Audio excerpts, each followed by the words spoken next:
It is great to be with you today. Good morning. I'm sure your conference up to this point has been amazing.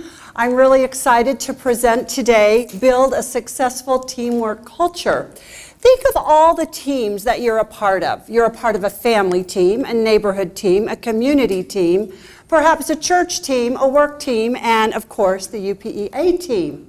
Oftentimes when we think of teams, we think of professional and collegiate athletes. And oftentimes we hear them say, we win as a team and we lose as a team. Great teams are made up of great people. You know, she was recommended highly by someone who had heard her speak, and you know, I was crossing my fingers that she would be everything we had hoped for. When you plan an event like this, you just want someone that's gonna, the keynote speakers, everything, just set the stage for the whole conference, and she over-delivered, so I'm so happy, and just motivating and everything we'd hoped for. Today we're going to talk about building the individual, building relationships, and building the team. We're going to start with building the individual, building you. We are responsible to build ourselves, and what I mean by that is empower ourselves. So oftentimes we see the greatness and the awesomeness in others, but we don't take time to reflect on our own skill sets and talents and what we contribute and bring to the table. We're our self-perceptions are ambiguous, like the picture I showed you in the beginning, because we're transparent. And to ourselves, we hyper-focus on our flaws, on our failures, on our mistakes. But today I want to challenge you to shift your thinking, to take time and pause and appreciate the awesomeness in you. It's actually in our nature to focus on negative. If you receive 10 compliments today and one comment that you perceive as negative, what will most of us be thinking about as we climb into bed tonight? The negative. And those positives, they have evaporated. You may not even be able to recall them all. So it's important that we take the time to say, hey, you know, especially our co-chairs for this awesome conference, I did a good job. That turned out well. Because we need to boost our confidence, because our self-esteem drives self-belief, that drives confidence, that drives self-efficacy.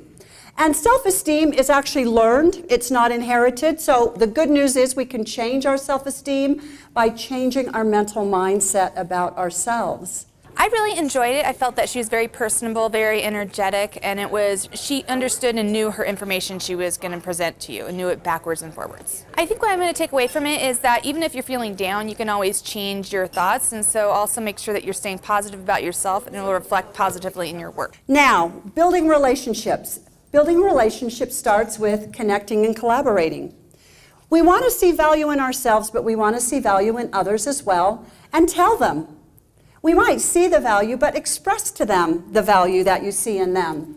We want to move beyond confined thinking because that limits us, and then effective communication. I travel the United States doing all kinds of training, and the two most common or most requested presentations I do are based around change and effective communication. When members of a team cannot change and have poor or ineffective communication, there's all kinds of breakdown. So today we're going to talk just a little bit about effective communication. It's interesting to note that when we communicate, 7% is words.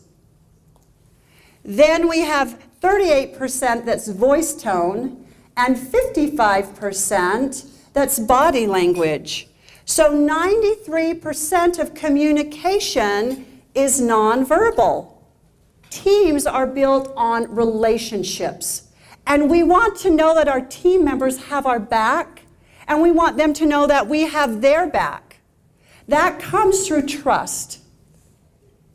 And so it's important to remember that we're responsible to others, but we're not responsible for others.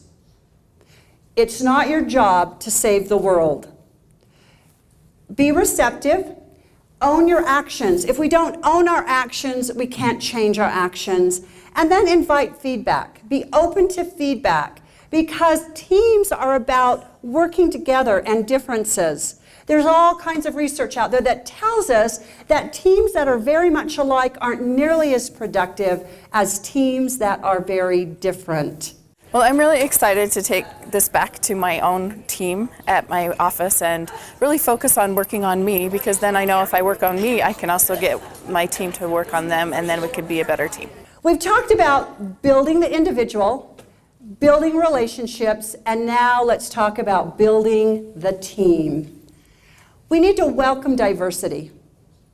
We're not all alike, and that's good. We need to welcome diversity and identify productivity barriers, recognize the power of positivity, and learn how to create collaboration. Stress. How do we feel when we're stressed? Okay, I need to get a little bit of feedback here. I'm going to go to this table over here. Okay, how do you feel when you're stressed? Awful. Awful. Absolutely awful. Well, I really enjoyed Vikki's presentation a lot. The things I like is you get an awful lot of different conferences and a lot of keynote speakers. What made Vikki's a little bit different was the interactiveness. I like that. We were involved in some exercises and some different activities that really engaged our thinking and engaged our processes in listening to her and evaluating that. I definitely like the discussion on between rigid and flexible thinking and building a team around that. The necessity of a diverse team is always so essential to reaching the objectives and goals of whatever that team's working towards. So I enjoyed that, I think, the most. So, building. How are you going to build yourself? How are you going to build relationships? And how are you going to build the teams that you're a part of? Failure is an inside job, and so is success. If you want to achieve, you have to win the war in thinking first. It's those 70,000 words that flow through your brain that drive thought and then action.